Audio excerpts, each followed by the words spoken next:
Hey everybody, welcome back to COVID Connect and our fourth video on the kings of Israel. Yesterday we talked about King David, who is Israel's greatest king. Today we're going to go to King Solomon, David's son, who also started his reign off pretty promisingly. Now, Solomon is probably most famous for his wisdom, and that came about because early in his reign, God came to Solomon and said, "Ask anything you want from me and I'll give it to you." Now, Solomon could have asked for anything, like money or pleasure or stuff like that. But instead he said, "Please give me wisdom so that I can rule well." And God was so pleased with this request that he not only made Solomon the wisest man in the world, but he also gave Solomon riches and honor and wealth to boot. Solomon's wisdom was so famous that kings and queens from other countries from around the world would come to consult him. And in fact, it's believed that Solomon even wrote several books of the Bible, like Proverbs and Ecclesiastes. Solomon's other great achievement was building the Great Temple in Jerusalem, the first temple ever built to honor the God of Israel. This was a really astounding feat of architecture. It was a glorious, magnificent building, but it was also a sign of how much the Israelites loved God and how devoted they were to him. For that reason, the completion of the temple is often seen as kind of the golden age of the kingdom of Israel. Unfortunately, Solomon also got carried away with all of his success. He forgot about God and forgot that God had given him all of these things, and so he started to follow his own passions instead.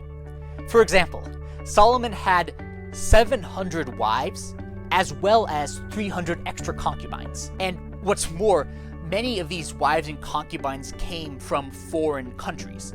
So Solomon not only let them build altars to their own pagan gods, but Solomon was so besotted and in love with them that he even started worshiping their gods alongside them. So one of his sins was idolatry.